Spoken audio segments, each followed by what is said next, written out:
فلاح، اچھا کرو گے تو اپنے لیے، برا کرو گے تو اپنے لیے. تو اپنے لیے.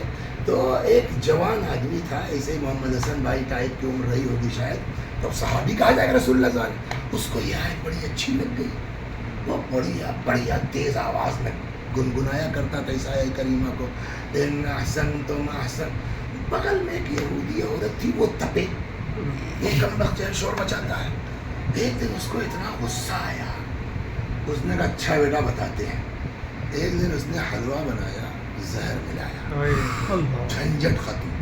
اور بڑے پیار سے آئی، اے بیٹا حلوہ کھاؤ گے؟ اب یہ بیچارہ جو ہے، اسلام تو کہتا پڑوسی چاہے جو ہو، پڑوسی کا خیال رکھنا چاہیے. روایت کہتی ہے کہ 3 طرح کے پڑوسی ہیں، کسی پر 3 حق ہے، کسی پہ 2 حق ہے، کسی پہ 1 حق ہے. ایک پڑوسی وہ ہے جو تمہارا خاندان کا ہو اور مومن ہے، تو اس پر جو ہے 3 حق ہے. ایک پڑوسی ہونے کا، ایک مومن ہونے کا، ایک خاندان ہونے کا، رشتہ دار ہونے کا. ایک وہ ہے کہ صاحب جو ہے پڑوسی اور مسلمان ہے، تو اس کا 2 حق ہے. ایک تو پڑوسی ہے، دوسرے ایک یہ کہ صاحب نان مسلم ہے بٹ پڑوسی ہے، تو اس کا بھی حق ہے. تو پڑوسی کا حق بہت ہے ہماری شریعت میں، دین میں. مولا فرماتے ہیں، مولا امیر المومنین صلی اللہم صلی علی محمد وآل محمد. رسول اللہ نے اتنا زیادہ پڑوسیوں کی سفارش کی، پڑوسی پڑوسی پڑوسی، کہ ہم لوگوں کو یہ لگنے لگا کہیں پڑوسی کو جائیداد میں حصہ نہ دیا. اتنا پڑوسیوں کا حق دیا گیا اسلام میں.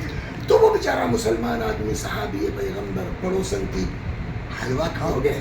لاؤ اماں. وہ لے لیا اس نے، شاید ناشتہ کر چکا تھا، تو اس نے حلوہ رکھ لیا، گھر سے روٹی پانی رکھ لیا. جانوروں کا کام تھا چرانے کا، تو وہ اپنا جانور لے کے چلا گیا، بیٹھا ہوا جان. تب تک جو ہے وہ 2 لڑکے ادھر سے آئے، جان پہچان کے تھے. ہمیں بیٹھو آرام، کچھ کھاؤ گے؟ کہنا آیا لاؤ کچھ کھا لیا جائے. اس کو کیا پتا حلوے میں کیا ہے. اس نے وہ بڑھیا والا حلوہ اپنا روٹی پانی دے دیا. ان سبوں نے کھایا، کھا کے تھوڑا لیٹ لے آئی، گرمی ہے، لیٹ گئے. اب رسول اللہ کا زمانہ، آسانی سے چھوٹے گا نہیں آدمی. بات پہنچ گئی، ارسٹ ہو گیا. پیغمبر نے کہا ایسا کیوں کیا تم نے؟ اس نے کہا یا رسول اللہ، حلوہ میرا نہیں تھا، روٹی پانی کی گارنٹی ہے. حلوہ کہاں سے لائے تھے؟ کہا میری پڑوس. وہ ارسٹ ہوئی. پیغمبر نے کہا حلوے میں کیا تھا؟ تو وہ تو دیکھ رہی لڑکا زندہ کھڑا ہے.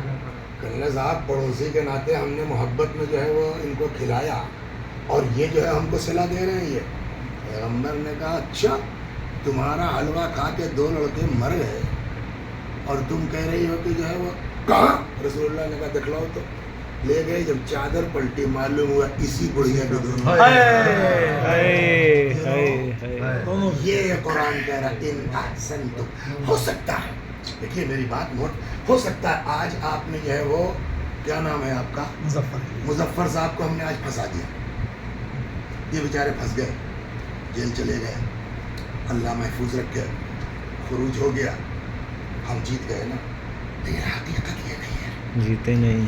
جب پلٹے گا تمہارے اوپر نہ وسیع حسن صاحب، تو ان سے زیادہ برا حال تمہارا.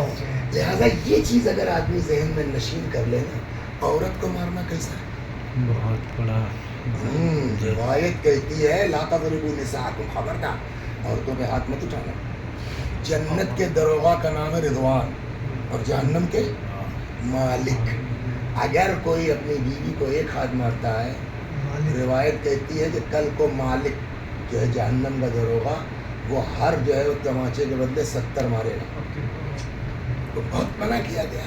لیکن جب آدمی کو غصہ آتا ہے نا تو بھول جاتا ہے روایت حدیث سب.